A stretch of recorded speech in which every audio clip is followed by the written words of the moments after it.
from those 13 questions, so test is Monday. So that gives those of you that said, oh, I just didn't do that worksheet, I didn't get that done. So that's the 5th. You got this weekend to get all your work in. There will be 13 questions. And I'm going to have you put that away right now. And 50 points.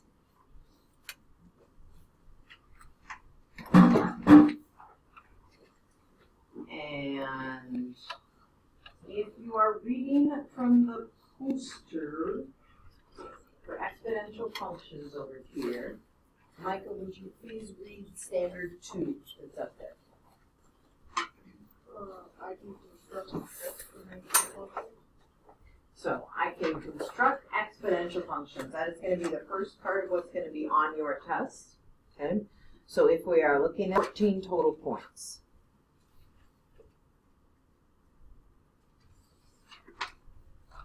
So some are 3 points, some are 5 points, so there's a variety of points in it. You are going to be asked to write an equation.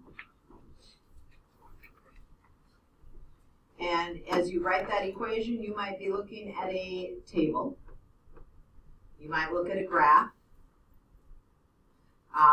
You'll write an equation and from a situation and you'll make a prediction. So the types of questions are looking at an equation or trying to always write an equation. And then you're going to be looking at a table, a graph, a situation, and then you're going to be asked to predict. So that'd be like one of those when I say, okay, if you're making this much, we notice the population is growing at 5%. It started with 20,000.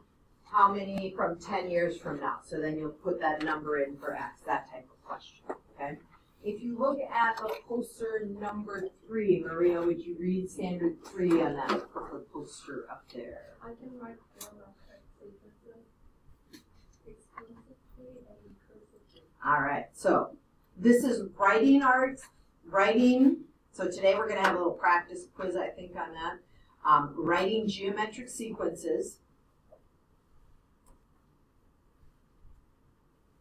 And you're going to be asked to do it both recursive and explicit.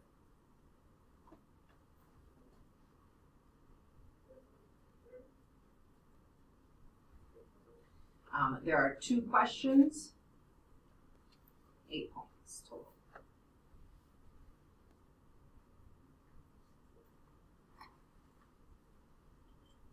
On the poster number 1, Abby Lynn, you want to read for us what it says?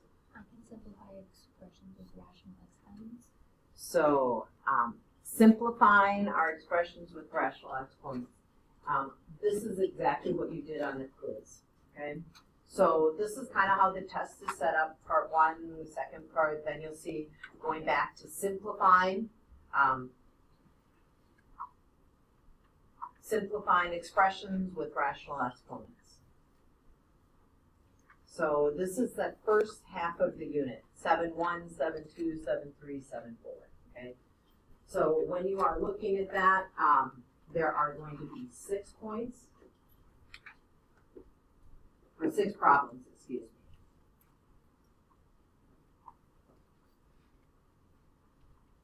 6 problems, 24 points. So it's about half the test. So if you think about that quiz, that was the first half of the unit. So this was like the quiz on exponents that we took, okay? So very much like that. So if you struggled on that quiz, you want to come in and take a look at how you did on yours or go over anything that you got wrong to make sure. The last one, if we are looking up here, Liz, do you want to read from the poster number? Abby, let's have you read it. You're right next to it. Okay, I can graph exponential functions. So, the graphing of our exponential functions.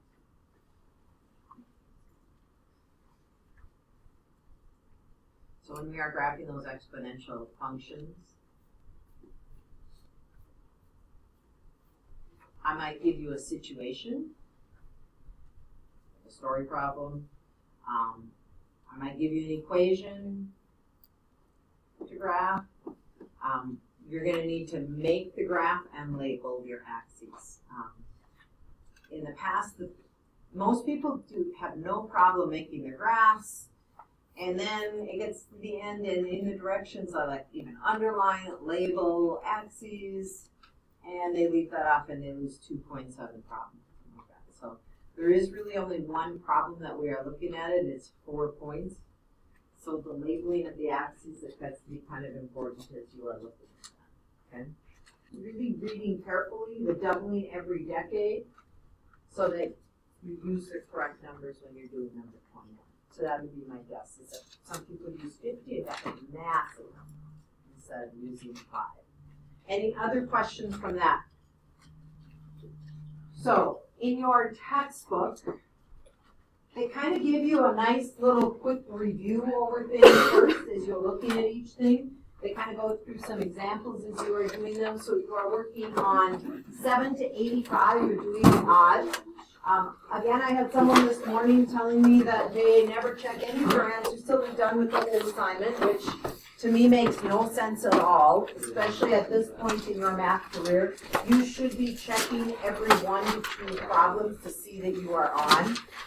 If you're waiting till the end and you do the whole thing wrong, you really got to do the whole thing over. And I had a lot of people, I'm going to hand back some of the assignments from last week. But they kind of go through those rules and they talk about different things as you are looking at this.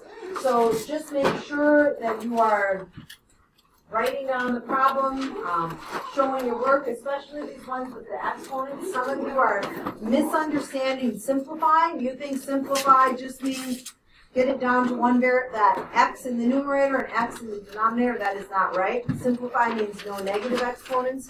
It means you can't have x's in both the numerator and denominator. It means all of your things are in the simplest form possible. Yeah.